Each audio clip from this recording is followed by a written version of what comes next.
हाँ भाई काशवी, अब आ रही है आवाज? Yes sir, yes okay. Sir भाई। देखो बेटा, हमारे आज के टॉपिक में कल मैंने आपको फ्रिक्शन के बारे में बताया था। मुझे बताइए, पहले दो बातें पूछूंगा फिर मैं शुरू कर दूंगा उसके यूजेस।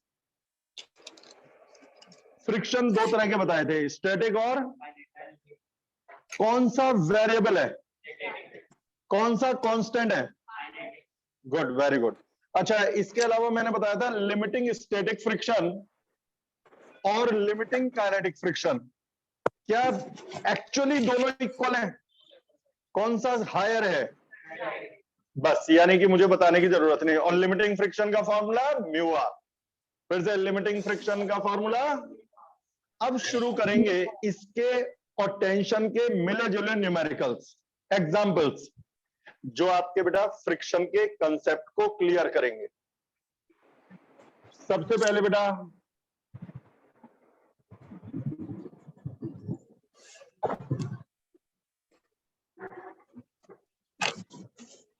बस, अब पूरे टाइम कोई बोलना मत, सब समझ में आ जाएगा। बहुत बढ़िया, आज फ्रिक्शन पे पीएचडी हो जाएगी तुम्हारी।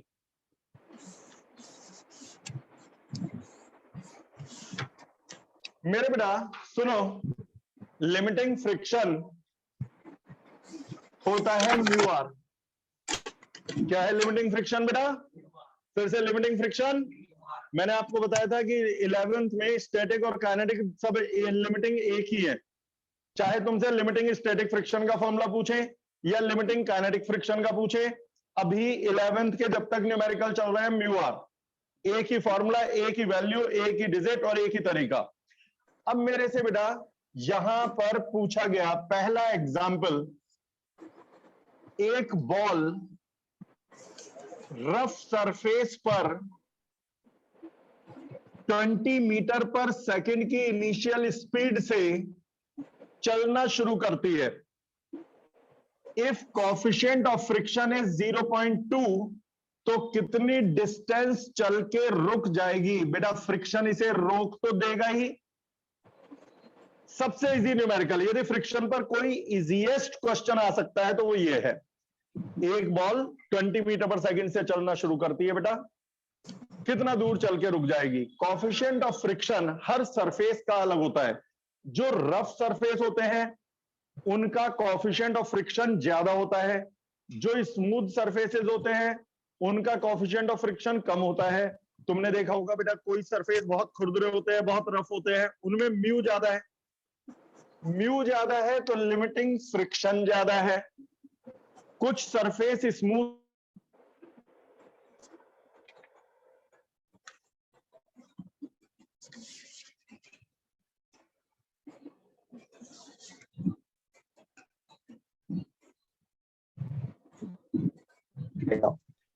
मेरे बेटा यहां पर इसे रोकेगा कौन?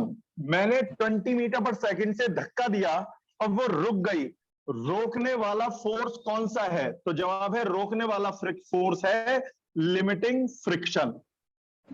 स्टॉपिंग फोर्स बोलते हैं, जगह कम है तो पूरा नहीं लिख रहा है। Stopping force is limiting friction. Limiting friction होता है म्यू आर। इस बॉडी का मास क्वेश्चन में दिया हुआ होगा, मैं 1 kg ले लेता हूं, जो भी दिया होगा ये रेडीमेड क्वेश्चंस है। इस बॉडी को नीचे दबाएगा इसका वेट mg, और वेट के अपोजिट लगेगी रिएक्शन। जितना वेट इसका ग्राउंड को दबाएगा उतनी ही रिएक्शन इस पर लगेगी।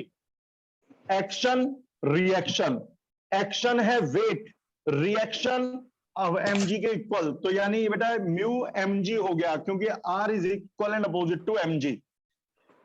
ये है स्टॉपिंग फोर्स। स्टॉपिंग फोर्स को m में रख दो, m से m कट गया तो a इज इक्वल टू आ गया mu G.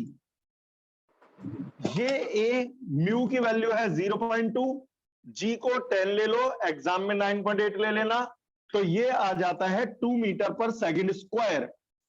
But it is not acceleration, it is retardation, क्योंकि ये जो F है ये फोर्स नहीं, स्टॉपिंग फोर्स है। बड़े आराम आराम से चलूंगा, it is not force, it is stopping force. Stopping force है तो ये रिटार्डेशन है। अब फॉर्मूला लगाऊंगा v square is equal to u square minus 2as, क्योंकि रिटार्डेशन हो रहा है। Final velocity 0, initial velocity 20, retardation 2, distance निकालनी है। तो आप, मैं सॉल्व नहीं करूंगा, सॉल्व करके आप निकाल ही लोगे। अब निकल ही गया इसमें।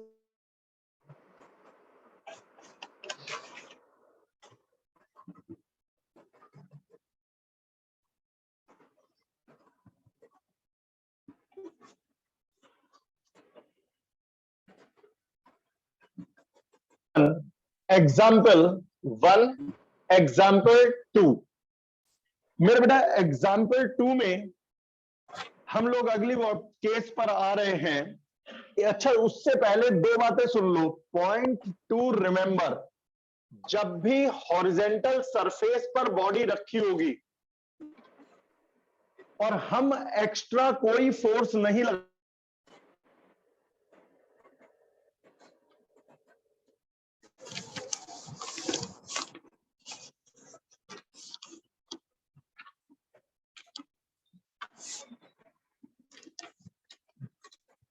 mg सीधे मैंने लिख दिया r की जगह mg। अब लिमिटिंग फ्रिक्शन को m में रख दो। भाई बार बार क्या कहना कि ये अपोजिंग फोर्स है तो फ्रिक्शन भी फोर्स का एक टाइप, तो फ्रिक्शन है तो फोर्स ही, और कोई भी फोर्स हो m में लिखा जाएगा। बस यहां पर a एक्सेलरेशन नहीं होगा, a रिटार्डेशन होगा। m से m काट दीजिए तो आपको मिलेगा a is equal to mu g. क्या मिलेगा बेटा? a is equal to. B part, यदि इन कंपोनेंट करने आते हैं बेटा आप सबको, कंपोनेंट सबको आते हैं अच्छी तरह से। मेरा अगला पॉइंट, यदि बस शर्त यह है कोई एक्स्ट्रा फोर्स ना लगाओ। इंक्लाइन प्लेन पर एक बॉडी को रखा गया, एंगल का इंक्लिनेशन है थीटा, मतलब इंक्लाइन का इंक्लिनेशन है थीटा, वेट है mg। मेरा क्वेश्चन है कि इसे नीचे कौन सा फोर्स लाएगा। बेसिक कंसेप्ट ऑफ इंक्लाइन के शुरू हो रहे हैं, कौन सा फोर्स इसे नीचे लाएगा? तो जवाब है वेट के दो कंपोनेंट होंगे। अब उन कंपोनेंट्स को ध्यान से सुनिए, मैं अपनी स्पीड और कम कर रहा हूं जिससे एक एक वर्ड दिमाग में एंटर हो। आप ये बताइए, मैंने वेट को आगे बढ़ा दिया, ये थीटा, ये 90, तो ये कितना होगा? 90 minus theta, right angle triangle बन गया। It is theta 90 minus theta, इसका कॉम्प्लीमेंट्री एंगल थीटा।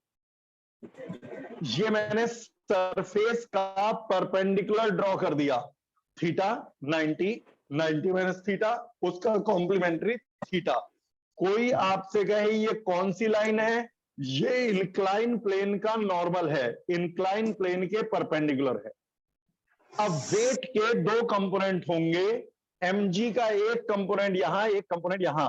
तो आपको कंपोनेंट करने बहुत सिखाए हुए हैं। mg का एक कंपोनेंट होगा mg cos थीटा, बोलो कौन सा? ये वाला कंपोनेंट कौन सा? और ये कंपोनेंट कौन सा? mg sin theta. तो याद रखिए, इंक्लाइन प्लेन पर यदि बॉडी को रखोगे तो उसे नीचे लेके आने वाला फोर्स, अभी फ्रिक्शन नहीं लगाया मैंने, उसे नीचे लेके आने वाला फोर्स कौन सा है? mg sin theta. सरफेस को कौन दबाता है? mg cos theta. mg cos theta surface को दबाएगा तो उतनी ही रिएक्शन लगेगी। कोई पूछेगा रिएक्शन कितनी होगी, तो जवाब है mg cos थीटा। और कौन सा फोर्स इसे नीचे फिसला के लाएगा, तो जवाब है mg sin theta. Action mg cos theta ने सरफेस को दबाया, रिएक्शन ने उसे कैंसिल कर दिया, इक्वल अपोजिट खत्म। एक ही फोर्स बचा जो नीचे लाएगा, वो है mg sin थीटा। अब मुझसे पूछे कि बेटा ये कितने एक्सेलरेशन से स्लिप होगा, तो भाई ये दोनों तो कैंसिल आउट हो गए, सिर्फ एक फोर्स बचा इसे फिसलाने वाला, वो फोर्स है mg sin थीटा। उस फोर्स को ma के बराबर रख दो, mg sin थीटा। m से m कट गया तो एक्सेलरेशन है g sin थीटा। तो मेरे बेटा जी साइन थीटा एक्सेलरेशन से स्लिप होता है। इंक्लाइन प्लेन पे रखी बॉडी हमेशा यदि फ्रिक्शन ना हो तो कौन से एक्सेलरेशन से फिसलती है? जी। कौन सा फोर्स उसे नीचे लाता है? mg sine theta. mg sine theta. तो देखो पहले क्वेश्चन में तो आप लोगों ने समझ लिया कि भाई हॉरिजेंटल सरफेस पे फ्रिक्शन कितना है, तो हॉरिजेंटल पे है mg। फिर आपने पढ़ा कि भाई इंक्लाइन प्लेन पे अभी फ्रिक्शन नहीं लिया, इंक्लाइन प्लेन पे कौन सा फोर्स नीचे लाता है? mg sign theta. अब इंक्लाइन प्लेन पर फ्रिक्शन आएगा, सी। इंक्लाइन प्लेन पर बेटा किसी का माइक ऑन है, मेरे कान में बार बार आवाजें सी आ रही हैं, प्लीज माइक ऑफ कर लीजिए, म्यूजिकल पढ़ाई हो रही है।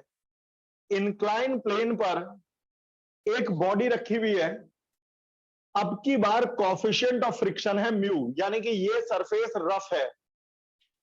अब कितने एक्सेलरेशन से फिसलेगा?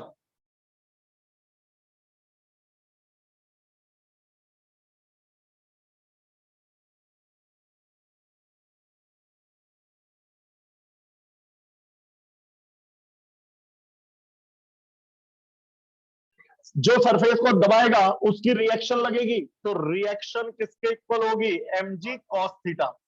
अब सुनो, फिसलाएगा कौन? mg sin theta. रोकने की कोशिश करेगा फ्रिक्शन। भाई फ्रिक्शन चाहता है मोशन ना हो। सोच के देखो, क्या इंक्लाइन प्लेन पे रखी हर बॉडी फिसलती है? ये रहा इंक्लाइन प्लेन, देना रजिस्टर, ये रखा रजिस्टर, क्या ये फिसल रहा है? नहीं। क्यों नहीं फिसल रहा?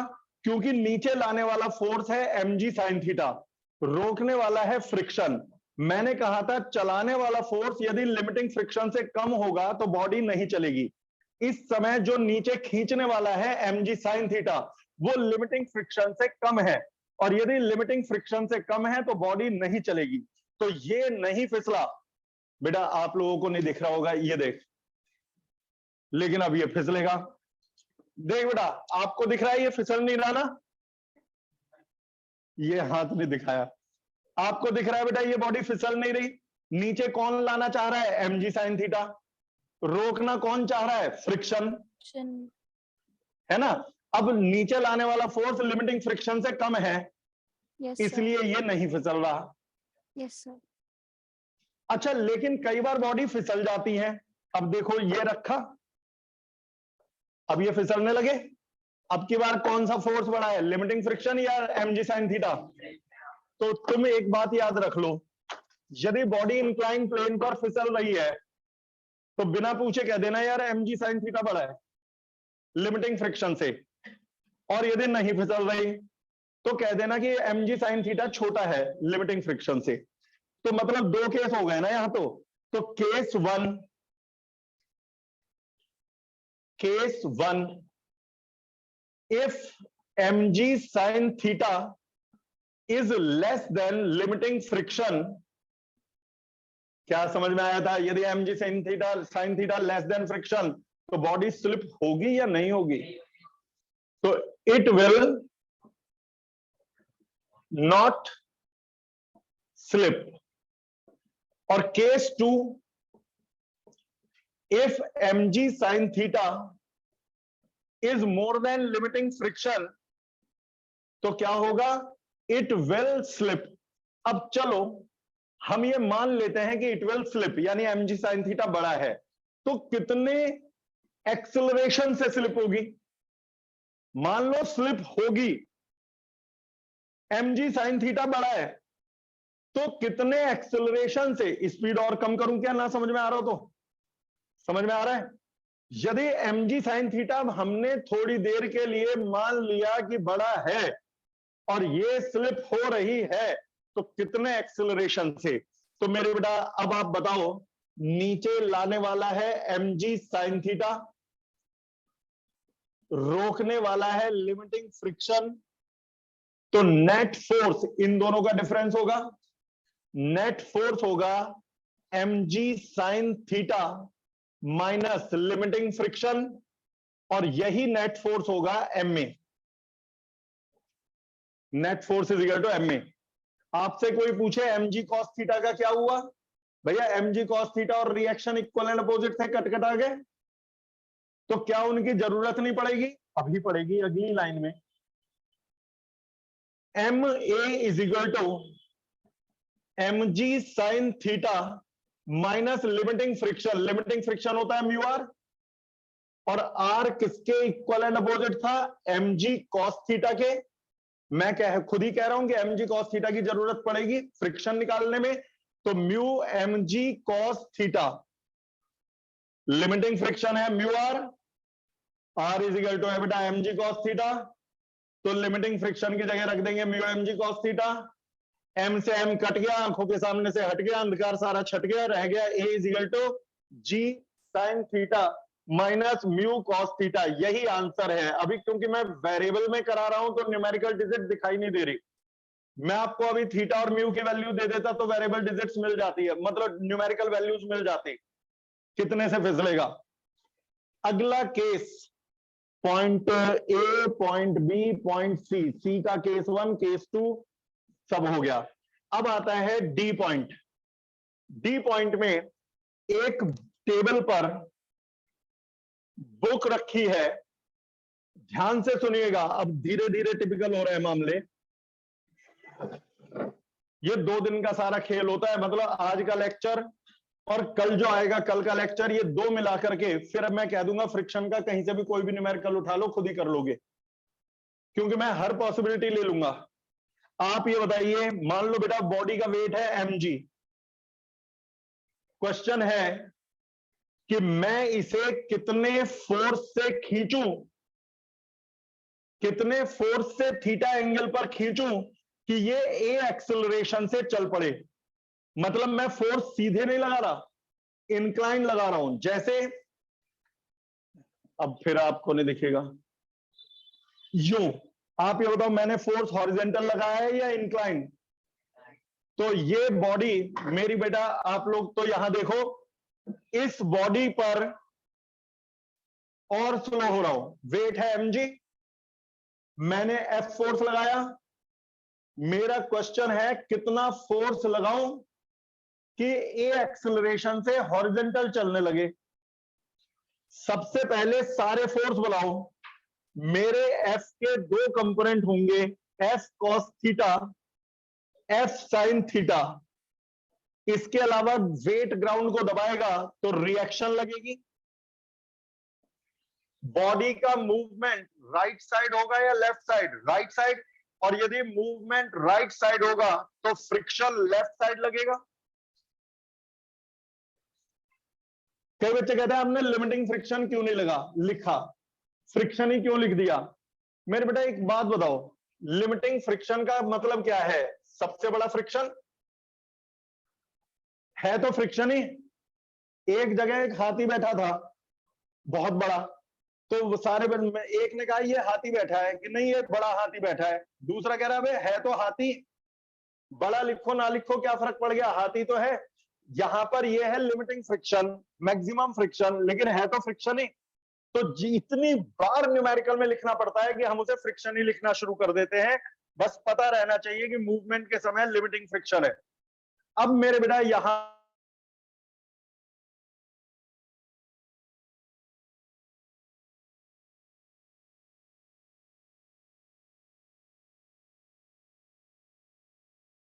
रिएक्शन लगी, बॉडी को जब मेरे F cos थीटा ने राइट खींचा तो लेफ्ट साइड में फ्रिक्शन लगा। अब मैं सारी क्वेश्चंस बनाऊंगा, ये राइट चलेगा, पहले ही क्वेश्चन में दे रखा है कितने एक्सेलरेशन से राइट चलेगा। यदि क्वेश्चन में दे ही दिया कि कितने एक्सेलरेशन से राइट चलेगा, यानी F cos थीटा को बिगर ले रखा है, भले ही न्यूमेरिकल वैल्यू नहीं दी, लेकिन F cos थीटा बड़ा है लिमिटिंग फ्रिक्शन से, तभी तो राइट चलेगा।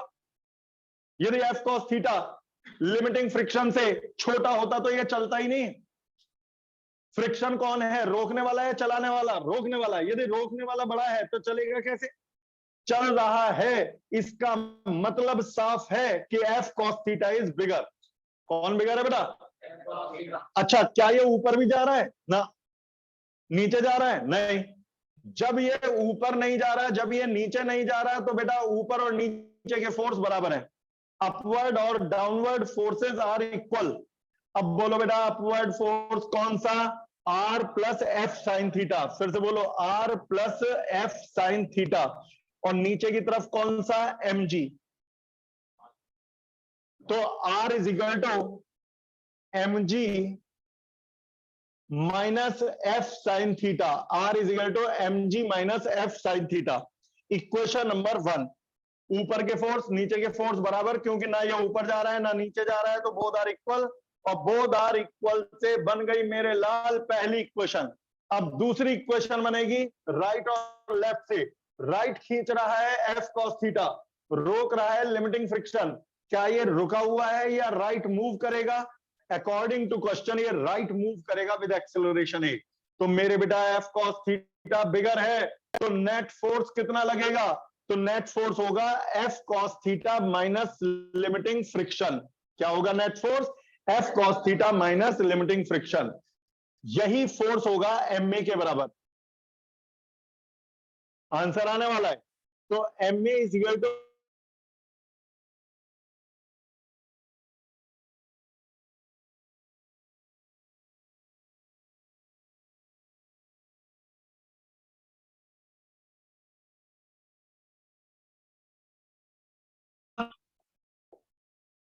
ब्रैकेट खोलो। क्वेश्चन क्या था? कितना फोर्स लगाए कि चल पड़े, यानी एफ निकालना है। तो अब सारी आंसर तो आ चुका, फॉर्मेलिटी बाकी है, सिंप्लीफाई करके एफ निकालना है। तो मेरे बेटा m a is equal to f cos theta minus mu m g plus mu f sine theta.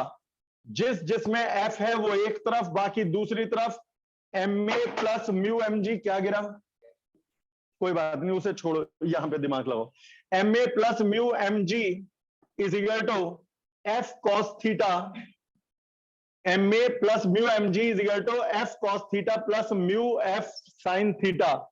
F common ले लो, इसमें एम कॉमन ले लो, एफ की वैल्यू आ जाएगी m a plus mu g divided by cos theta plus mu sine theta. अब आएगा एक क्विक रिकैप। रिकैप से पहले रिकॉर्डिंग पॉज कर देता हूं, नहीं तो ये डबल लेंथ की हो जाएगी। रिकॉर्डिंग ऑफ नहीं, पॉज। देखिए क्वेश्चन एक लेते हैं। एक बॉडी इंक्लाइन प्लेन पर रखी हुई है, बेटा नजर बोर्ड की तरफ, 10 मिनट का काम है। अब 30 डिग्री के इंक्लाइन पर 10 kg की बॉडी या 1 kg की बॉडी रखी हुई है। कॉफिशिएंट ऑफ फ्रिक्शन है 0.9। मुझसे पूछ रहे हैं दो पार्ट। पहला, find minimum force required to pull it up along incline. कितना मिनिमम फोर्स लगाए कि हम इसे ऊपर पुल कर सकें, to pull it up along incline. दूसरा पार्ट, आजा बेटा, दूसरा पार्ट है सारा यही है, बस डाउन हो जाएगा, मतलब इसे डाउन लाना है। मैं पढ़ देता हूं, मैं लिख नहीं रहा। Find minimum force required to pull it down along incline. कितना मिनिमम फोर्स लगाए कि ऊपर चला जाए, कितना मिनिमम फोर्स लगाए नीचे चला जाए। पहले मुझे दो चीजें देखनी पड़ेंगी। एक mg साइन थीटा कितना है और लिमिटिंग फ्रिक्शन कितना है। मुझे यह भी देखना पड़ेगा कहीं ये बॉडी खुद ही फिसल के तो नहीं आ रही नीचे। क्या पता है ऐसा हो कि अपने आप फिसल के आ जाए तो मुझे नीचे लाने के लिए फोर्स ही ना लगाना पड़े। तो इस तरह के न्यूमेरिकल में सबसे पहला काम है mg साइन थीटा। बनाओ भी मत, mg साइन थीटा बाद में बनाऊंगा। mg साइन थीटा और म्यू mg कॉस थीटा निकाल लो। अब कुछ बच्चे कह सकते हैं म्यू mg कॉस थीटा क्या है, लेकिन ज्यादातर नहीं कहेंगे। Friction, limiting friction. सरफेस को किसने दबाया था? mg cos theta. सरफेस को किसने दबाया था? तो रिएक्शन उतनी लगी थी, तो रिएक्शन थी mg कॉस थीटा, और लिमिटिंग फ्रिक्शन है mu r, mu mg cos theta. तो बेटा दोनों निकालो। सबसे पहले m1 g10 sin 30 half 5 Newton. mg sin theta है 5 न्यूटन। भैया बहुत खुराफात कर रहा, क्या हो गया है? ये तो जानबूझकर की गई साजिश है। चलो चलो चलो उसे कर लेना। अब इधर देखो, mg ये तो सॉरी बेटा, m है 1, g है 10, थीटा है 30, तो mg sin थीटा हो गया 5 न्यूटन। यहां पर म्यू 0.9, मास 1 g10 cos 30 √3/2 यानी 0.866। ये हो गया 9.9 इंटू 10 √3/2 की वैल्यू रख दी सीधे इंटू 0.866। मैं सॉल्व भी नहीं कर रहा। 9 8 जा 72, ये 7.2 के से कुछ ज्यादा बड़ा आएगा, 7.5 के आसपास समझ लो। mg sin थीटा से तो बड़ा है, अपने आप नहीं फिसलने का। किसी ने कैलकुलेट कर लिया हो तो बता दो, क्यों मेरा दिमाग लगवाओ। Excuse me sir. हाँ बेटा। सर हमने mu m g cos theta क्यों लिया है? बेटा अभी मैं लिमिटिंग फ्रिक्शन निकाल रहा हूं। आप ये बताइए, सरफेस को पुश कौन करता है? mg cos theta. रिएक्शन होती है mg cos theta. Limiting friction होता है mu mg cos theta, mu r. Yes sir. तो हमने ये लिमिटिंग फ्रिक्शन निकाल लिया है। ठीक है, कितना है? 0.7 मैं 7.8 लिख देता हूं अप्रोक्स। जी कौन सा तुमने 9.8 लिया है? अप्रोक्स की तो बुनियाद पे टिका हुआ क्वेश्चन है अभी। अच्छा, अब यहां से शुरू होती है। मैंने ये क्यों चेक किया? केस 1 पहला पार्ट ये था कि जिस समय नीचे की तरफ mg sin थीटा यानी कि 5 न्यूटन खींचेगा, नीचे की तरफ 5 न्यूटन mg sin थीटा खींचेगा, तो ऊपर की तरफ फ्रिक्शन काम करेगा और लिमिटिंग फ्रिक्शन है 7.8 न्यूटन। तो मेरा फोर्स क्या इसे खींच के नीचे ला पाएगा? रोकने वाला 7.8 है तो 5 नहीं खींच के ला सकता। मुझे ऐसा फोर्स लगाना पड़ेगा कि दोनों का सम 7.8 से बड़ा हो जाए। ये मुझे लगाना पड़ा है फोर्स। मेरी बात समझ में आई नहीं? किसे लगाना पड़ा ये? हमें। 5 किसने लगाया? mg sin थीटा ने। 7.8 किसने लगाया? फ्रिक्शन ने। मुझे यदि चलाना है नीचे की तरफ तो F लगाना पड़ेगा, और यदि आप चाहते हो कि यह चल जाए तो F + 5 must be greater than 7.8, यानी F 2.8 न्यूटन से बड़ा होना चाहिए। लेकिन मेरे क्वेश्चन में कहा है मिनिमम फोर्स 2.8 से बड़ा मिनिमम फोर्स। एक बात बताओ, चलो 10 से बड़ी मिनिमम डिजिट बताने की कोशिश करो, अभी आंसर आ जाएगा। 10 से बड़ी 10.1, उससे भी छोटी है 10.01। अब कोशिश करो। 10 तुम कहोगे 0001, मैं कहूंगा 10.00000000, बहुत सारे 01। आप कहोगे एक 0 फालतू। Yes sir. तो खत्म कहानी। मेरा कहने का मतलब, हाँ आप सही बोल रहे हो, 10 से बड़ी मिनिमम 10 को ही लेना पड़ेगा। कोई आदमी 10 लाख 0 के बाद 1 लिख दे, वो भी बेचारा मिनिमम नहीं है। हम जानते हैं 10 से बड़ा पूछा है, लेकिन मिनिमम 10 ही लेना पड़ेगा। तो यहां पर 2.8 न्यूटन से बड़ा चाहिए, लेकिन मिनिमम चाहिए। तो 2.8 से बड़ा मिनिमम 2.8 ही है, तो हमें मिनिमम फोर्स लगाना पड़ेगा 2.8 newton to pull it down. हम इसे डाउन पुल करना चाहते हैं, तो कम से कम इतना फोर्स लगा दो। जिसको समझ में आ गया हाथ उठा दो बेटा, जो झूठे हाथ नीचे, हाथ नीचे। दोबारा बताओ। नहीं, अब चलो यही लॉजिक। अच्छा, सच्चाई में देखा जाए तो यदि ये सच में 2.8 है तो 2.8 और 5 मिलके तो इसके बराबर हुए। लॉजिकली ऐसा लगता है कि ये तो रुकी रहेगी। करें क्या? मजबूरी है, 2.8 से बड़ा मिनिमम तो हमें लिखना ही पड़ता है 2.8, दिमाग कुछ भी कहे। अच्छा, अब मुझे अपवर्ड पुल करना है, आज का लास्ट पार्ट। इंक्लाइन प्लेन पर वही बॉडी है, mg sin थीटा यानी कि 5 न्यूटन नीचे लग रहा है, मैं इसे खिसका के ऊपर ले जाने के लिए फोर्स लगा रहा हूं, ये मैंने लगाया। पहली बात तो ये बताओ, मैं इसे किधर चलाना चाह रहा हूं, डाउनवर्ड या अपवर्ड? यदि अपवर्ड चलाओगे तो फ्रिक्शन नीचे लगेगा, अब की बार लिमिटिंग फ्रिक्शन ऊपर नहीं होने का, नीचे लगेगा 7.8 न्यूटन। चलाना है तो 7 फ्रिक्शन नहीं अपोज करेगा। समझ में आ गई बात? अच्छा, अब आप चलाना चाह रहे हो तो F बड़ा होना चाहिए या 5 और 7.8 का सम बड़ा होना चाहिए? F बड़ा होना चाहिए, ऊपर ले जाना है, कहां ले जाना है? तो F must be greater than 5 plus 7.8, यानी F must be greater than 12.8 Newton, लेकिन फिर वही मिनिमम, तो मजबूरी में यही। तो यदि आप बेटा 12.8 न्यूटन, सीधी सी बात, आंसर समझ में आ गया कि नीचे ले जाना है तो मिनिमम 2.8 से काम चल जाएगा, ऊपर ले जाना है तो मिनिमम 12.8 से काम चलेगा। तभी ऊपर ले जाना मुश्किल होता है। इंक्लाइन प्लेन पर कोई चीज रखी है, आपसे कहें घसीट के ऊपर ले जाओ तो मुश्किल पड़ेगा, नीचे ले आओ तो आसानी पड़ेगी। देखा आपने क्वेश्चन में, नीचे 2.8 न्यूटन से आ गया, ऊपर 12.8 लगाना पड़ गया। I think it is very clear. कोई पॉइंट कहीं पे उलझ रहा हो, कहीं पे दिक्कत कर रहा हो बेटा आप लोगों को? नहीं? तो ठीक है बेटा, तो फिर आज की छुट्टी रहेगी, आज की छुट्टी रहेगी, कल पढ़ाई होगी। Bye bye. स्क्रीनशॉट ले लो आप लोग।